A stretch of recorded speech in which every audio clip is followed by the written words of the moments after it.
యాత్ర 2 నాకు నిన్నటి నుంచి వరుసగా థియేటర్లో అడ్వాన్స్ బుకింగ్లు ఎలా ఉన్నాయని, యాత్ర 2 హైదరాబాద్లో ఒక 6 థియేటర్లు అడ్వాన్స్ ఆ చార్ట్ చూస్తే ఎక్కడ కూడా 4 టికెట్లు 5 టికెట్ల కన్నా తెగిన పాపాను పోలా.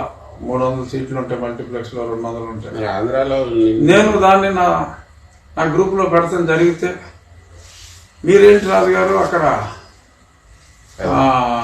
ఇది హైదరాబాద్ దాకా వెళ్ళారు అని మా కడపలో అడ్వాన్స్ బుకింగ్ చూడండి అని చెప్పి కడప చార్ట్ ఒకటి పెట్టాడు. ఇంకోటి గాజు చార్ట్ పెట్టాడు. ఎక్కడా కూడా మీరు ఫ్రీ అంటే సార్ అన్ని పెట్టినా కూడా, ఫ్రీగా చూపెట్టినా కూడా అసలు థియేటర్కి బిర్యానీ మీరు కూడా ఇస్తున్నారంట. ఇస్తారు, మరి ఏం చేస్తారు. ఇప్పుడు చూసా సోషల్ మీడియాలో, అది చూసి జగన్మోహన్ రెడ్డి గారికే డౌట్ వచ్చిందట, అసలు నేను ఎంత మంచిగా ఉన్నా ఏంటని. ఈ యాత్రలో జగన్మోహన్ రెడ్డి గారికి, ఈ యాత్రలోని జగన్మోహన్ రెడ్డి గారికి చెల్లి లేదు. చెల్లి లేదా? అసలు క్యారెక్టర్ లేదు. చెల్లి అనే క్యారెక్టర్ లేదు. తల్లి క్యారెక్టర్ ఉందని విన్నాను. చెల్లి క్యారెక్టర్ అయితే అది ఎడిట్ చేస్తారు, అసలు లేదు సినిమాలో. బాబాయ్ క్యారెక్టర్ కూడా తీశారు. తల్లి క్యారెక్టర్ లేదు. సారీ, తల్లి క్యారెక్టర్ ఉంది కానీ ఏ చెల్లి క్యారెక్టర్ లేదు. సినిమాలో గొడ్డలి పోటీ లేవు, బాబాయ్ క్యారెక్టర్ లేదు. ఎంతో మంచివాడుగా, అంటే ఆయన చుట్టూ ఉన్న వాళ్ళందరూ చూసిన వాళ్ళు కూడా సిగ్గుపడే విధంగా ఇప్పుడు ఎవరి గురించో చనిపోయిన 20 సంవత్సరాలకి అంటే ఒక జనరేషన్ మారిపోద్ది కాబట్టి కనీసం కొద్దిమంది అని నమ్ముతారు, ఆ రోజుల్లో ఇంత మంచోడు ఉండేవాడండి. ఇప్పుడు అసలు మన ఎదురుకుండా ఇన్ని విలనీలు చేసి, ఇంకా ఒక పక్కన పాప అంగన్వాడీలని ఆశా వర్కర్లని బాధేస్తూ, సరే ఎంపీలను కొట్టాడు, అది వేరే విషయం అనుకోండి. ఇన్ని యథవ పనులన్నీ చేసి తను తాను ఒక మహాపురుషుడుగా అభివర్ణించుకోవటం. అంటే బయోపిక్ కదా, లైవ్ లో చూస్తున్నాం కదా, సినిమాలో చూడటం ఎందుకు జనాలు పోవట్లేదు. అవును, అందుకనే యాత్ర 1 నుంచి యాత్ర 2కు వచ్చిన గుణపాఠం ఏంటి సార్? యాత్ర 1 అనేది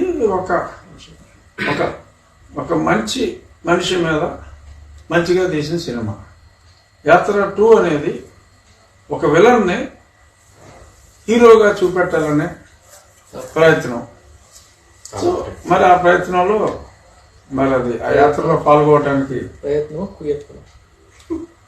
పాపం ఏం చేస్తాం. దగ్గర 40 కోట్లు అయిందండి బడ్జెట్ సినిమాకి. సార్ ఒక రోజు వచ్చే దాంట్లో అది వేరమ్మ. అంటే ఇక్కడ అతనికి డబ్బు ఎంత వచ్చింది అన్నది కాదు ముఖ్యం. ఒక సినిమా తీసామంటే మరి ఆ సినిమా అటర్ ఫ్లాప్ అయిపోయిందంటే పీపుల్ హావ్ రిజెక్టెడ్ హిమ్. ఇప్పుడు మనం చూస్తున్న సర్వేలు కూడా అంత కరెక్ట్ కాదు, ఇంకా బ్యాడ్గా ఉంది ప్రజల్లో.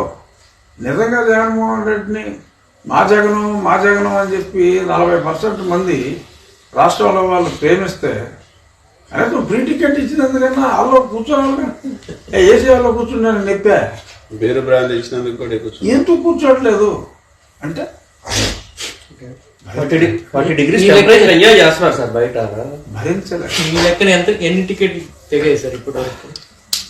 అంటే మరి ఫస్ట్ డే బలవంతంగా తీసుకెళ్లారండి నాయకులు వెళ్ళి. ఎమ్మెల్యేలు కూడా పంపారట్టుగా అసెంబ్లీలో కూర్చోబెట్టకుండా. ఎమ్మెల్యేలు జనాలు వేసుకుని బలవంతంగా తీసుకెళ్లారు. రాజమండ్రిలో ఏకచిత్ర కూడా చాలా మందిని తీసుకుని వెళ్ళి అక్కడ కూర్చున్నారు. యాత్ర 3 కూడా అయితే వచ్చేస్తుందని చెప్పి చెప్పడం జరిగింది. అంటే మీ అంచనా ప్రకారం యాత్ర 3లో ఏమేమి ఉండొచ్చు?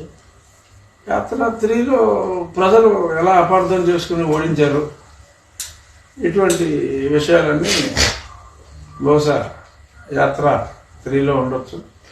ఇప్పుడు మరి పోటీగా అంటే ఇది మండేకి ఉండదు సార్ 90% థియేటర్లో. మళ్ళీ నెక్స్ట్ శుక్రవారానికి వ్యూహం సిద్ధమవుతుంది.